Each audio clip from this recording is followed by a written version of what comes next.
आस था हर राह में, आस था हर चाह में, आस था हर भाव में, आस था सद्भाव में।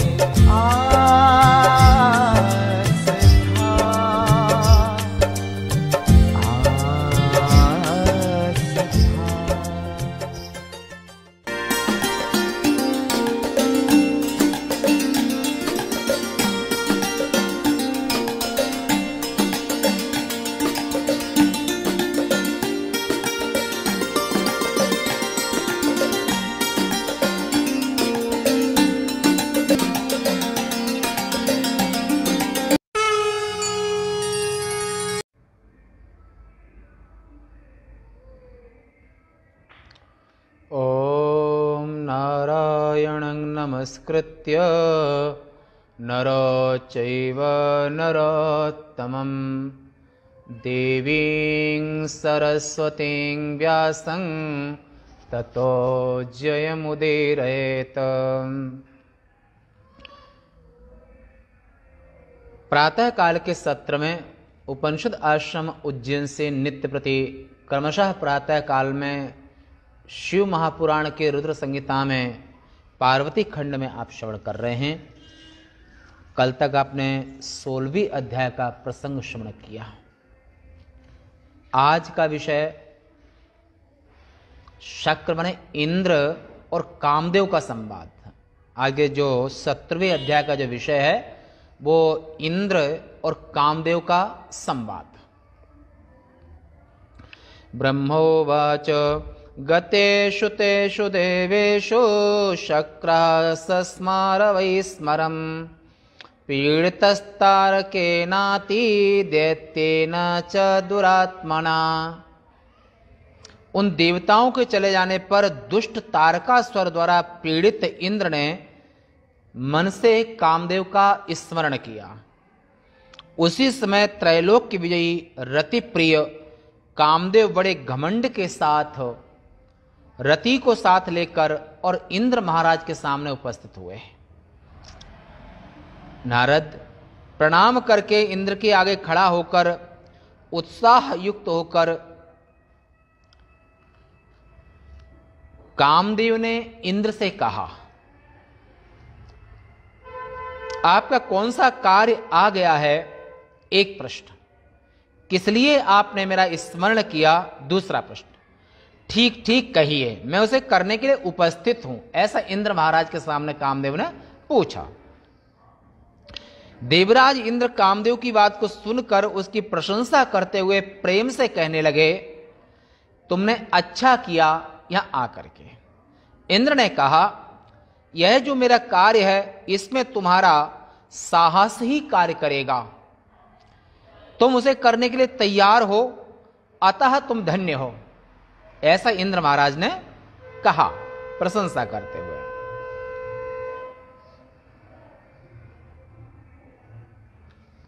मेरी बात को सुनो, मैं तुमसे कहता हूं मेरा जो कार्य है वह तुम्हारा भी कार्य है, इसे अन्यथा मत समझना। इंद्र ने कहा कामदेव से, इसको अन्यथा मत समझना। मेरे अनेक बड़े बड़े मित्र हैं, किंतु हे कामदेव तुम्हारे जैसा मेरा कोई मित्र नहीं है। मेरी विजय के दो साधन हैं, एक वज्र और एक तुम, माने कामदेव। वज्र तो व्यर्थ हो गया, पर तुम कभी व्यर्थ नहीं हो सकते हो। जिससे हित होता है उससे बढ़कर प्यारा कौन हो सकता है? प्रश्नात्मक वचन बोला इंद्र ने। इसलिए तुम मेरे उत्तम मित्र हो, मेरे कार्य को कर सकते हो। समयानुसार मेरे ऊपर एक बहुत बड़ी आपत्ति आ गई है, उसे तुम्हारे बिना कोई दूर नहीं कर सकता है। दानी की परीक्षा अकाल पड़ने पर होती है। जब भयंकर अकाल पड़ा हो, सब जगह त्राहि त्राहि मचा हो, तो उस समय पर दानवीर की परीक्षा होती है। शूर की परीक्षा युद्ध भूमि में होती है। गरीबी में स्त्री समूह की परीक्षा, स्त्री जाति की परीक्षा गरीबी में होती है। नम्रता में नम्रता में तथा संकट आ जाने पर सत्य की और परोक्ष में, माने तुम्हारे सामने नहीं, तुम्हारे पीछे कोई तुमसे प्रेम करता है कि नहीं करता है। अगर आपसे प्रेम करता है तो पीछे भी आपकी निंदा सह न सकेगा, सामने मीठी बात बोलेगा, पीछे से तुम्हारा विनाश करेगा और तुम्हारी प्रशंसा सुनने में, तुम्हारी निंदा सुनने में बड़ा आनंद उसको आएगा। चाहे मित्र हो, स्वजन हो, भाई बंधु हो, अगर आपसे अंदर से ईर्ष्या करते हैं कि तो पीछे कोई तुम्हारी निंदा सुनने में उसको बहुत आनंद आएगा। जो परोक्ष में निंदा नहीं सह सकता है वो तुम्हारा सच्चा प्रेमी है। नम्रता में संकट आ जाने पर सत्य की, परोक्ष में उत्तम स्नेह की परीक्षा होती है।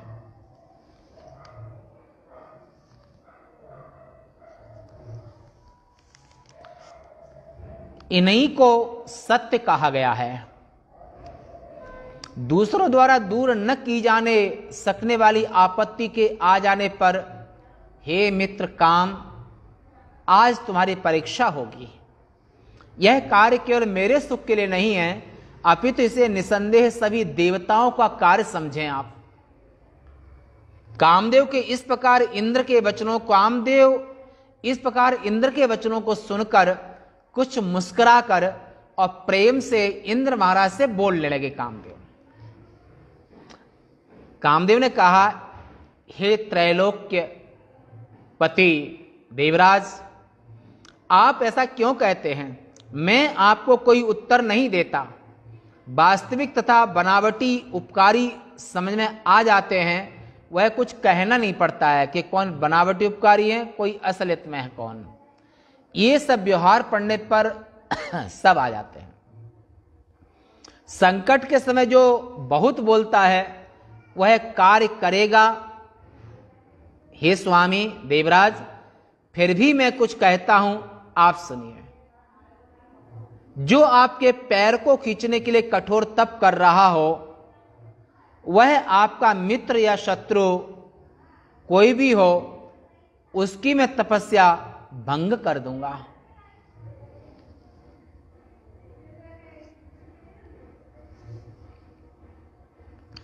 पदं ते कर्षतुंग्यो वै तपस्तपति दारुणम पातयिष्याम्यहं तं च शत्रुं ते मित्र सर्वथा। उत्तम स्त्रियों के कटाक्ष मात्र से एक क्षण में नष्ट कर दूंगा। वे भले ही देव ऋषि दैत्य क्यों न हो, मनुष्यों को तो मैं कुछ गिनता ही नहीं हूं। ऐसा कामदेव ने अहंकार भरी वाणी बोली। मुझ मित्र के रहते हुए वज्र तथा अनेक शस्त्रों की आपको आवश्यकता ही नहीं है। मैं निसंदेह ब्रह्मा विष्णु शिव को भी तप से भ्रष्ट कर सकता हूं, औरों की तो गणना ही क्या है।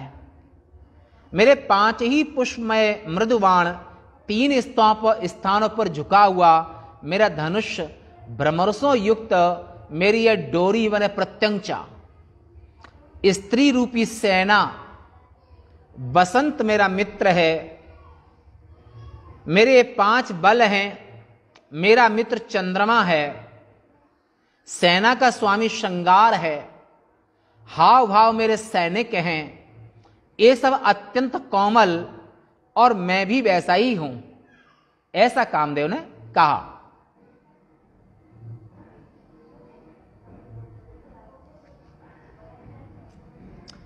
अब जो काम जिससे हो उसमें उसे लगा देना चाहिए। मेरे योग्य जो कार्य हो उसमें मुझे लगा दीजिए देवराज। इस प्रकार उसकी बातों को सुनकर इंद्र प्रसन्न होकर स्त्री समाज को सुख देने वाले कामदेव को प्रणाम कर और कामदेव से कहने लगे, हे प्रिय कामदेव, जो काम मेरे मन में है उसे करने के लिए केवल तुम ही समर्थ हो। वह कार्य दूसरे से नहीं हो सकता है। हे मित्र काम, तुम सुनो, मैं ठीक ठीक तुमसे कह रहा हूं, जिसके कारण तुमसे मिलने की इच्छा हुई, वो कारण भी सुन लीजिए। तारक नामक महान दैत्य ब्रह्मा जी से वरदान पाकर अजय हो गया है, उसे कोई जीत नहीं सकता है। वह सबको दुख दे रहा है, उसने सभी प्राणियों को कष्ट पहुंचाया है। इसे देवता तथा ऋषिगण बहुत दुखी हैं। सभी देवताओं ने अपने बल के अनुसार उसके साथ में, माने तारकासुर के साथ में बड़ा भारी युद्ध किया। उसमें सबके अस्त्र शस्त्र सब व्यर्थ हो गए। तारकासुर को कोई हरा न सका। ब्रह्मा के वरदान से वो अजय है, उसे कोई नहीं हरा सकता है। देवैश्च सकलैस्तेना कृतं युद्धं यथा बलम सर्वेषां चायुधान्यत्र विफलान्य भवन पुरा। उसके साथ युद्ध करने पर वरुण का पाश टूट गया, विष्णु का सुदर्शन चक्र कुंठित हो गया, जिससे विष्णु ने उसके गले पर प्रहार किया था। उस दुष्ट की मृत्यु ब्रह्मा जी ने शिवजी के वीर से उत्पन्न महायोगी बालक से होगी, ऐसा कहा है। ब्रह्मा जी ने उसकी इस तरह से आयु निश्चित की है और इस तरह से उसकी मृत्यु का विधान शिव के वीर से जो बालक उत्पन्न होगा, शिवपुत्र ही उसका वध कर सकता है, अन्यथा संसार में वो अजय है। इस कार्य को तुमको अच्छी तरह से करना है, तभी तुम मेरे उत्तम मित्र कहे जाओगे। तुम्हारे इस कार्य से देवताओं को और मुझे भी बहुत आनंद मिलेगा। मैंने भी इस कार्य को सबका हितकारक समझा, अतः तुम मित्र धर्म का हृदय में ध्यान रखकर इस कार्य को करने के लिए उद्यत हो, इस कार्य को करो। शिवजी इस समय हिमालय पर तप कर रहे हैं। कहां पर तप कर रहे हैं? हिमालय में। गंगा जी जहां से निकली हैं, गंगोत्री के क्षेत्र में, गंगावतरण, गंगा जी जहां से निकली उस जगह पर तप कर रहे हैं। शिवजी इस समय हिमालय पर तप में लीन हैं। वे स्वतंत्र हैं, परमेश्वर हैं, उन्हें किसी वस्तु की कोई कामना नहीं है। महादेव को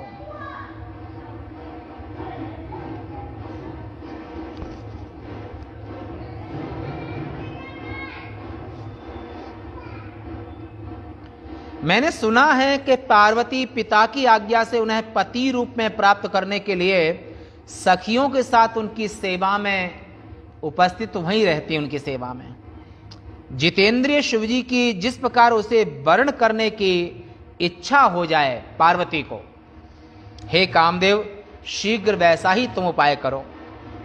ऐसा करने पर तुम कृतार्थ हो जाओगे, सभी दुखों का विनाश हो जाएगा, संसार में तुम्हारा प्रताप निसंदेह स्थायी हो जाएगा। इतना कहने पर वह कामदेव प्रसन्न होकर देवराज इंद्र से कहता है कि मैं निसंदेह इस कार्य को करूंगा। ऐसी बात उनसे कहकर शिवजी की माया से मोहित होकर कामदेव हिमालय की ओर, जहां पर, कहां पर? गंगोत्री, यानी कि गंगा जी जहां से निकली हैं, वहीं महादेव इस समय पर तप कर रहे थे। कामदेव ने मैं आपकी आज्ञा का पालन करूंगा ऐसा देवराज इंद्र को वचन दिया। उसके बाद स्त्री और बसंत को लेकर प्रसन्न होकर कामदेव वहां गया जहां साक्षात योगीश्वर शिव परम समाधि में मग्न थे। ये शक्र माने इंद्र और कामदेव का संवाद आपने सुना। आज यहीं तक, शेष वार्ता कल। बोलो शंकर भगवान की।